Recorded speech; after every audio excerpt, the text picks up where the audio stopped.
Look at this creamy, silky perfection. This is tahini the way we eat it in Israel. So rich, so delicious. You'll want to use it as a dip for everything. Hi everybody, it is Rivki and I'm here at the Lev Haolam kitchen. Actually, I'm here at David's kitchen, our Lev Haolam chef. David, thank you for having us. You're welcome. Hello and shalom, everybody. We're so happy to be with you guys. We are going to teach you, David is going to teach us how to make the best Israeli sauce. It's called tahini or tahina. Yes, it's very common in Israel. You put it on everything, everywhere. It's, I think, most popular deep sauce in Israel. Yeah, you can't go into an Israeli home and not find tahina in the kitchen. It's just because we use it for everything. Like, I love to use it on salads. I put on my sandwiches, shawarma, falafel, everywhere. If you're making chicken salad, you can use actually tahina instead of the mayonnaise, and it's really good. Or even like smoothies in the morning, you can add tahina to it because it's got so much great nutrition. You know, the story of tahina is interesting. It's this is a sauce that is owned by the whole Middle East, I would say. It really is common in the whole of the Levant. And people have been eating tahina for probably thousands of years. The word tahina comes from a Hebrew verb, which means it's litchon, which means to grind. Because this literally is just ground sesame. That's it. Yeah. And it's pretty easy to make, right? It's easy, healthy, and you can put so much different flavors inside and use it whatever you want. Amazing. So today we're going to make tahina from the raw, pure tahina. So David, talk us through it. What ingredients do we need to make the tahina? So we use pure tahina, 100% tahini paste. Yeah.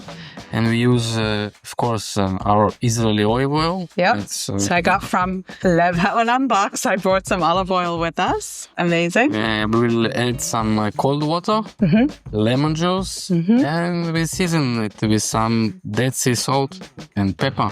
Amazing. So also I brought Dead Sea salt, which is so good. It's like a very mild salt, and it's also very high in nutrition. Yeah. And by the way, also from Lev Haolam boxes, we're showing you how to use the products that we send from Israel to our members. And if you want to find out more, you can just check out the link in the comments. So David, let's get cooking. Yes, let's go. All right. So, you see the oil here? Yeah. You just mix it together. Great. Okay, so now, David, you're going to take us through the steps. So tahina's prepared. What are we doing over here? So we just pour in the jar or bowl. Okay. And we're using this nice bowl from Naomi Goodman. This also, you guys, was a bowl that we sent to our Lev Haolam members. And it's great. You can use it for cooking. You could use it for storing. You could, anything you want to do with it. So we're using it today for cooking. Okay, so we've got the tahina in the bowl. We got the tahina. Now we got lemon. Okay. And now we put a little bit olive oil. Okay. And I love it. We send olive oil often in our Lev Haolam boxes. So you'll always have real 100% pure extra virgin olive oil from Israel. Yes. Now let's put some salt. Okay. Just grated. That's not how it stays. No. Something else has got to happen. We need to mix it, and after we will add also water. Okay.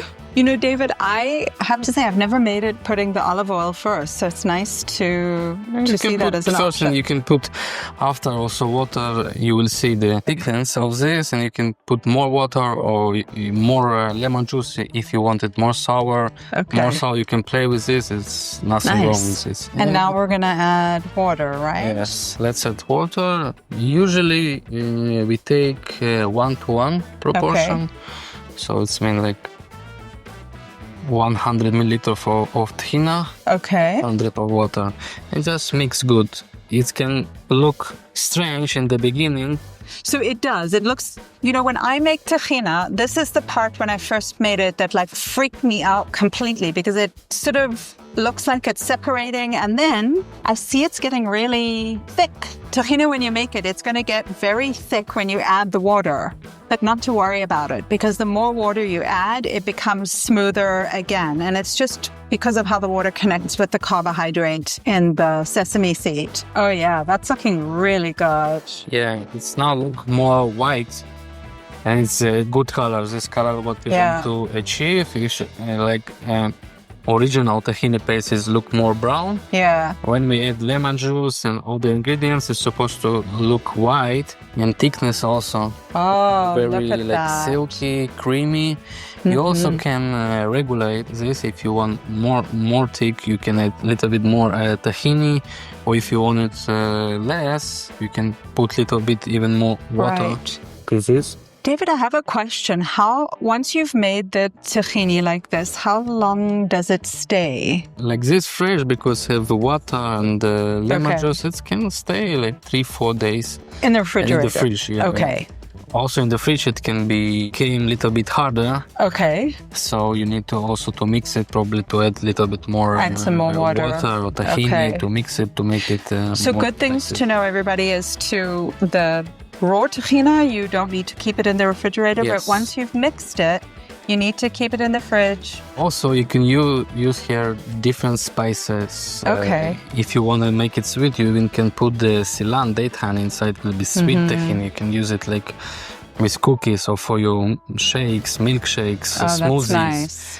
It's like very universal Yeah. product. You can use with everything. My Rivki secret for tahina is I always put cumin into it. I love the flavor. So from Lev Haolam, from our partners, the Spice Road Farm, I actually brought some cumin that we could put in, but also za'atar is good, right? Yeah, za'atar. I also like to put garlic inside. Ooh, Like, yeah. squeeze garlic a little bit, make it spicy and with aroma also. Sounds fantastic. So let's go ahead and put some spices on it and get it ready to serve because that looks What you want to good. put? Can I taste it a little bit? Yeah, sure. Have to taste it. That is really delicious. And the More thing that's salt. nice about tahina is it's got a very nice nutty flavor to it. And that's part of it. You have to test it along the way. Then you decide, does it need more of this, more of that? And that's yummy, but definitely I think it needs cumin. Cumin, I think it's a bit more A little bit salt. more salt, yeah. And something that I discovered with Dead Sea salt is it's not as strong as other salt that you buy. It has like a very soft flavor, which is quite nice. And as our tahina is ready, we just garnish it with some cumin Okay. and the olive oil. Ah, and nice. we can serve it. Amazing. Just pinch of cumin. Little bit more. It's actually strong spice. Yeah. I just have to smell this. The smell of this is, wow, that's good. This is an amazing spice farm in the Galilee. We love working with them because the quality of their spice is just incredible. Smell is amazing. I want you to come through the screen and smell this because it's just, wow. You don't need to put a lot because it's strong. Yeah. A little bit for the taste. And then olive oil. Also Okay. a little bit more olive oil to look nice. Oh, that's nice. Oh, that looks beautiful. And you can dip something or pour on your salad, on your Amazing. dish. Okay, so David, now the moment of truth. We get to taste it, right? Yes. All right. It's my favorite part. It's my favorite part too. We use a pita, but we could use your flatbread recipe Yeah. for dipping. That would be good.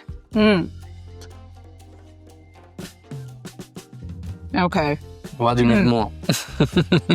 You guys, this is so good. I definitely want you to make this recipe. It's so delicious. Let us know how it turns out and how you like to serve it. Because this, truly, it's the taste of Israel. There's nowhere you can go in Israel, any restaurant where you're not going to be offered tahina. So you're going to be able to basically cook taste, eat just like Israelis, like an Israeli kitchen. And if you want to know more about Lev Haolam and how you can get these ingredients sent directly to your home, just check out our link in the comments. And happy cooking. David, thank you so much. Thank you. Betavon. If you'd love to enjoy real Israeli ingredients just like the ones we use today, straight from family-run farms and artisans, you can. Lev Haolam sends surprise boxes filled with authentic Israeli products to your doorstep every month. Click the link in the description and start your journey with Israel's flavors today. Excuse me. We also send cats.